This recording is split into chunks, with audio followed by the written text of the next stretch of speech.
Good morning and welcome to.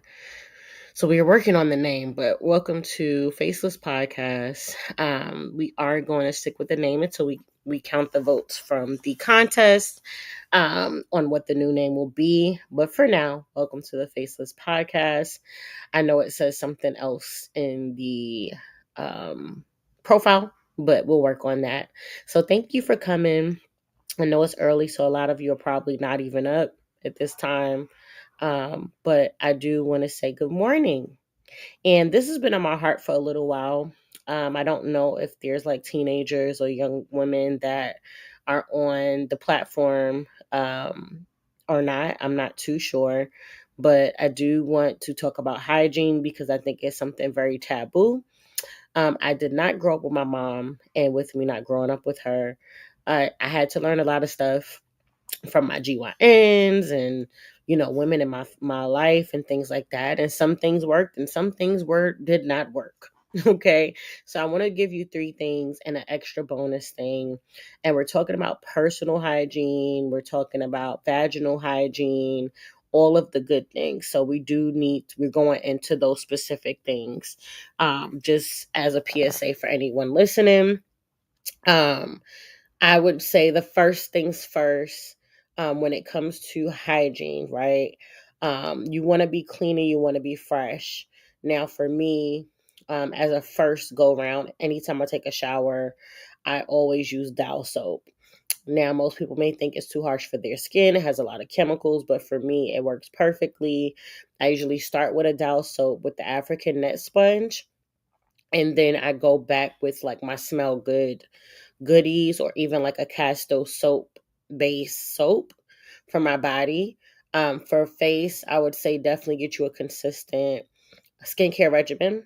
Whether that's like I like Korean skincare, that's my personal favorite, but you could even just start with a cleanser, moisturizer, serum, and then some type of SPF to start. And then you can get into your eye creams, toners and all of that good stuff. But I think if you don't have a set regimen now, you can start small and then increase it as you go. One body, all of us have different bodies. With us having our own different bodies, you need to know what works for your body.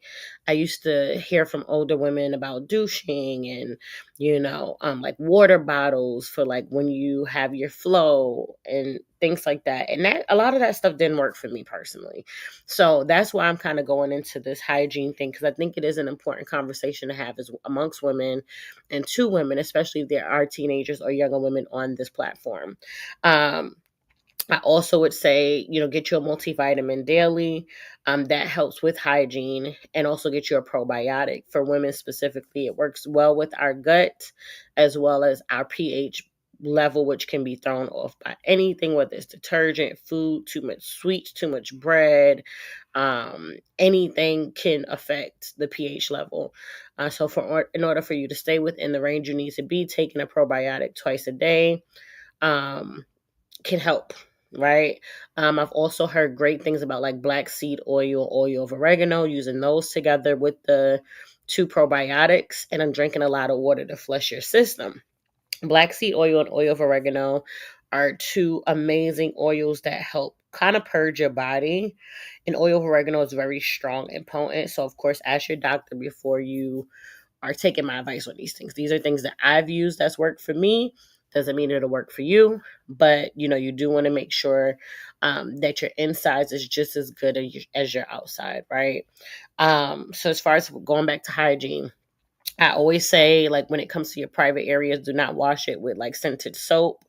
You really don't need soap on the inside of your private area, but on the outside, you can use unscented soap um, and wipe around your private area, right? So that's really important. You can do that.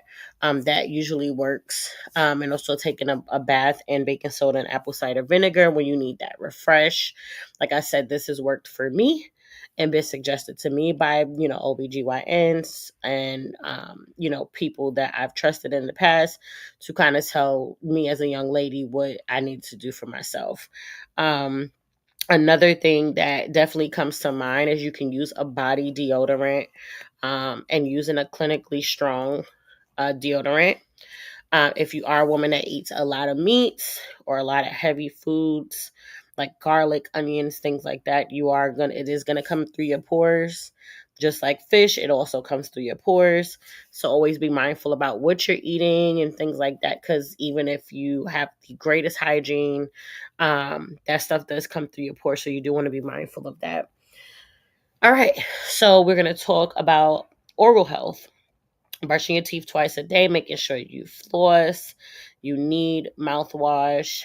You can go for a more natural mouthwash. You can go for more black charcoal toothpaste, whitening strips in between your dentist visits. You're supposed to go to the dentist twice a year, usually once to twice a year. But just making sure you're staying on top of your oral hygiene, scraping your tongue, using oil pulling, and all of these other things to kind of deal with your oral health, right? And making sure that's good.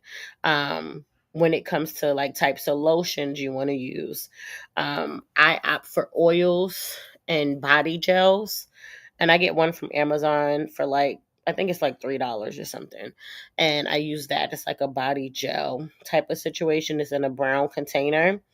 And it works perfect for me. I'm not a lotion girl um at all. I don't really like lotion. I don't like the way it feels. So I kind of go for that body gel and oils. I use that more.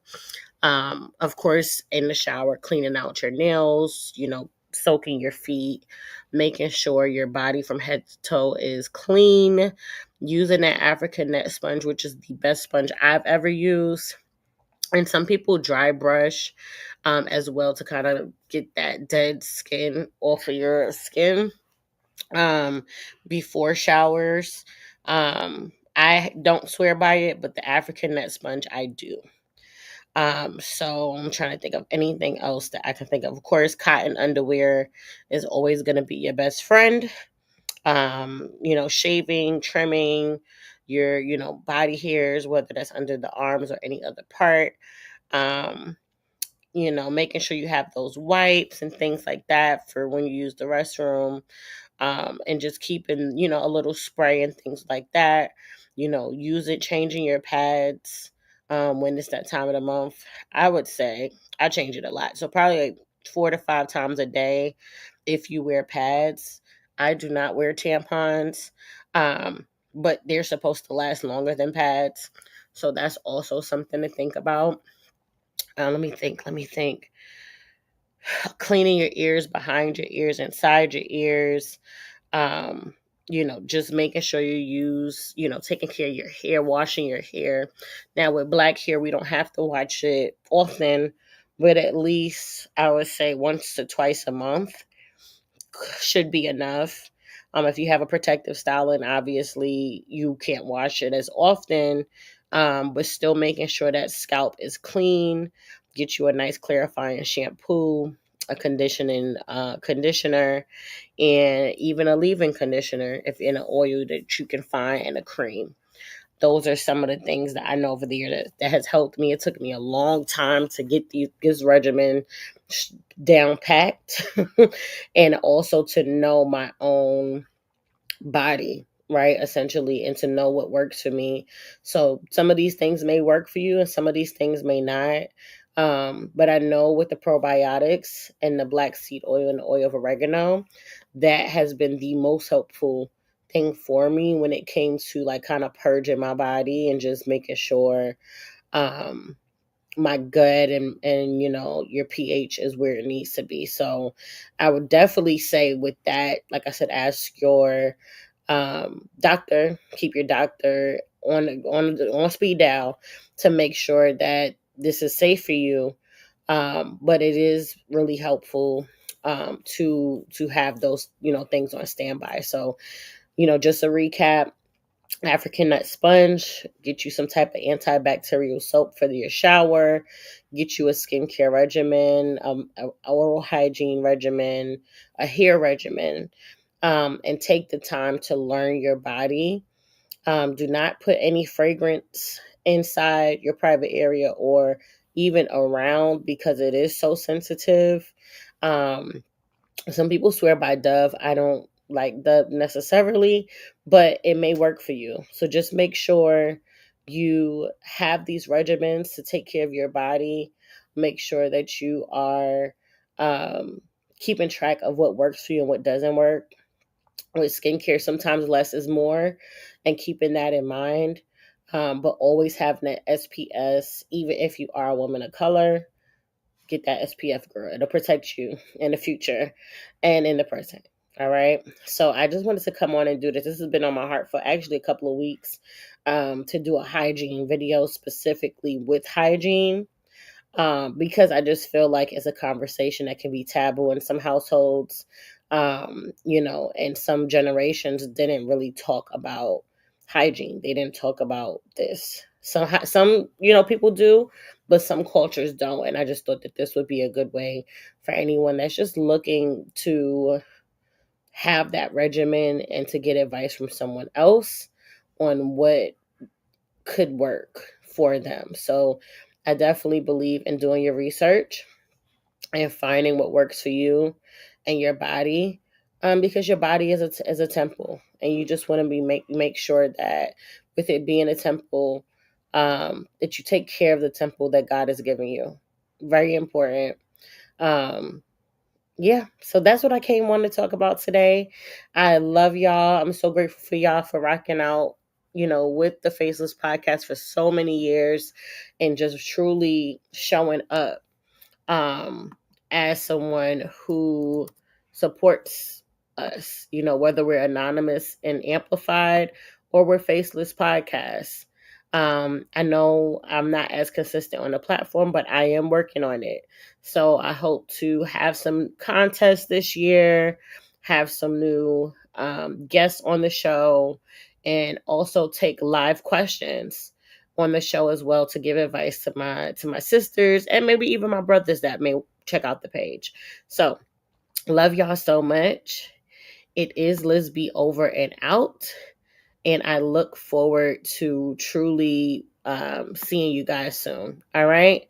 Love you. Bye.